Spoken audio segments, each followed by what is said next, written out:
Yo people, welcome back to another video. Now this time I'm going to be giving you my theory as to who attacked Jacob Fatu, and the person responsible could potentially be leading a domino effect into the Wrestlemania season, and I'll explain how. Now don't forget to leave a like on the video, let me know your thoughts down below in the comments. Who do you think attacked Jacob Fatu if you don't agree with who I think it is, and I'd appreciate if you could sub to the channel as we are so close to 1.1k subscribers. So let's have a look at all the possible options, and I'm going to add further options later because Smackdown is so dry at the moment and it's lacking serious excitement, and the obvious person to blame as of right now is Drew McIntyre. But to the people who say it's Drew McIntyre, let's be honest, when has this guy ever lied to us despite being a heel? Even when John Cena turned heel, I'm pretty sure the Smackdown before, he was the one cutting a promo, calling John Cena a liar, calling him out in general, saying the whole golden shovel burying thing, and basically foreshadowing that John Cena would turn heel. I personally think it would be pointless to have Drew McIntyre attack Jacob when they were literally going to feud anyways. And as much as Drew is a heel, he isn't one of those scumbag heels that goes around blindsiding his opponents. It's not in his style, it's not his thing, and we saw as recent as his feud with Damian Priest, when he attacks, he wants you to know that he's gonna attack. So in terms of the character build and everything,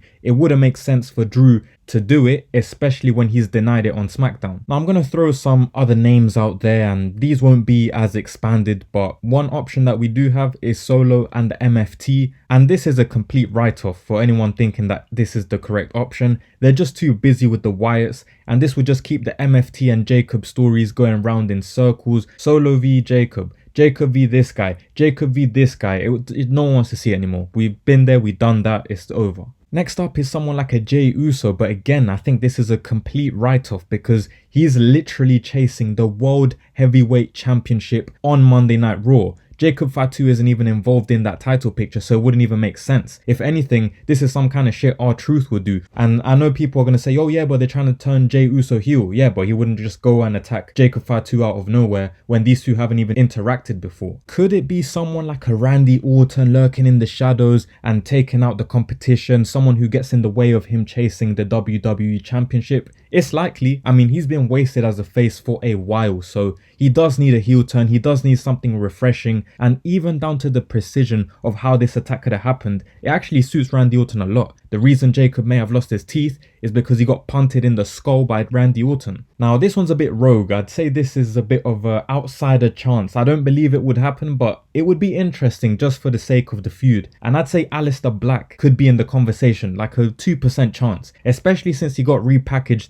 the week before the attack actually happened. And we saw that when he faced Damian Priest, he went to the extremes of throwing a fireball in Damian's face to win the match. His whole promo and his whole character work recently has been very dark. Whatever it takes, we're coming to take over, all the usual stuff, but in a more dark tone. So this vicious attack of making someone lose all their teeth is something that maybe Aleister could have done. He could have kicked him in the face, and he even may have got help from Selena to push over the structure. Obviously both of them, Selena's too weak to push the entire structure, but you know what I mean. It could have been a joint enterprise sort of thing, and it is what it is. But yeah, I don't think this would happen, but it would be very interesting. Next up is someone very unlikely, although I think it's a better option than Jey Uso and the MFT, and I think it would be Obafemi. This would be a great way to introduce this guy into the main roster. The feud in general would be great. Jacob Fatu versus Obafemi, what a monstrosity of a match that would be, and it's something that they could start doing for maybe like a WrestleMania season, something like that. But I think this is just very unlikely. Triple H doesn't have the balls to actually bring someone from NXT and just inject them into relevancy like that. So yeah, I don't think this would happen, but it would be something interesting, something fresh for SmackDown to have. Unfortunately, someone who is realistic in the eyes of Triple H is Logan Paul. And I don't think this would happen, but there is a world where you can just see Triple H thinking this is a great idea. Triple H seems to have some sort of fetish, some sort of favoritism for Logan Paul. So this idea, as stupid as it is, cannot be written off. I'd say maybe like a 1% chance, but it's always likely when Triple H is in charge. Anyways, let's move on to the last two options, and they are quite credible, quite believable, with the first one being Jimmy Uso. Now this one is quite interesting on paper, but in the long run, I think it wouldn't make sense. If it was Jimmy, then it would mean he's turned heel, he's turned on his family, which again would keep us going round in circles long term with the bloodline. But to be fair, I think this would allow Jimmy Uso to finally have the chance to really stand out, finally break out as a single superstar. I've personally always preferred Jimmy to Jay, and I'm glad people are finally opening their eyes, giving respects to Jimmy, giving him his flowers, and hopefully he gets that singles championship. However, long term, I think he gets beaten by Jacob Fatu, so it would serve as like a shock factor kind of moment, but I don't think this company has what it takes to write Jimmy Uso as he deserves, as a real heel, and to really be the attacker that is believable, someone that really took Jacob Fatu out of action for a while. And what would happen is, I can see it already, this is what they do. They'll turn Jimmy heel, he'll have great momentum, then he'll lose to Jacob, and then he becomes an irrelevant jobber again, which is absolutely pointless. Last but not least, and my personal option, Cody Rhodes. Now remember, we saw these two come face to face, no Diddy, which was a threat to Cody's title. Cody also could have used the title across the head to take out the teeth of Jacob Fatu if we want to talk about specifics. How did that happen? Also, he faced Drew right after Jacob was taken out of action. Maybe it could have been a deflection tactic, but that in and of itself, look at what Cody was wearing. He was wearing all black. Usually that references the dark side, a dark turn.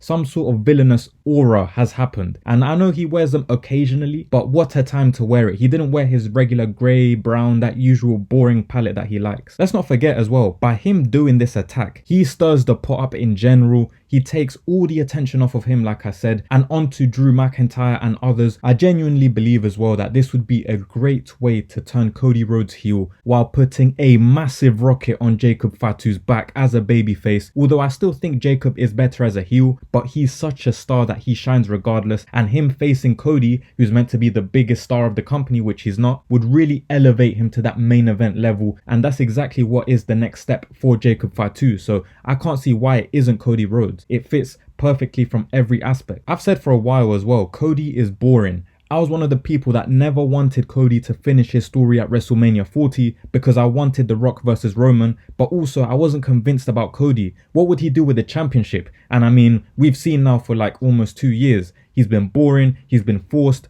but because of how he's packaged and the little aura that he has, the little PR where people think he's cute and he's humble, and because of his whole dad and all of that stuff, because of his entrance as well, people are blinded. This brother has been so stale that I think it's time to just inject new energy, new relevancy into him by turning him heel. I'm not one of his biggest fans, and even I want to see him heel. And in terms of the Smackdown viewership and everything going downhill, it would really elevate the product if we get a fresh approach from the star guy of the whole show, especially if he wants to hold on to that title longer. People call him the next Cena, but these forced comparisons only harm Cody Rhodes and stops him from carving out his own path, just like Big Dog Roman Reigns. His character in general, since he won the championship, has been absolute dryness. He's had zero growth, zero development, and they just need to be brave and turn this guy heel. Cody versus Jacob Fatu in general would be a great feud going forward, even if it's not the WrestleMania final product. I think if this feud was to keep escalating, it does open a possibility of Cody Rhodes versus Roman Reigns at WrestleMania, the trilogy, the big money fight, the one that WWE will probably do after all these declines in the company, such as awful low view records on SmackDown and Raw, low ticket sales because of inflated prices, and a trash storyline going forwards across the board. So yeah, heel Cody versus babyface Roman is something that they might do, especially because the last 2 matches have been heel Roman versus babyface Cody. So don't be surprised if this happens, and Jacob being attacked by Cody could be the instigator and the domino effect that leads us into Cody versus Roman Reigns. And even if we want to talk about after that, say Roman Reigns wins, which I think regardless of whatever is happening at the time, if Roman faces Cody one more time, Roman Reigns takes that W. And let's imagine in the future, Jacob Fatu is the one to dethrone Roman Reigns. It really passes the baton onto Jacob Fatu. He is the next Samoan guy to really carry that bloodline, the family, whatever they want to do at the time. But Jacob Fatu would have earned it by beating the head of the table, Roman Reigns. But yeah, as always, let me know your thoughts down below in the comments. Do you agree with it being Cody Rhodes? Do you think it's someone else, someone that I've not even mentioned?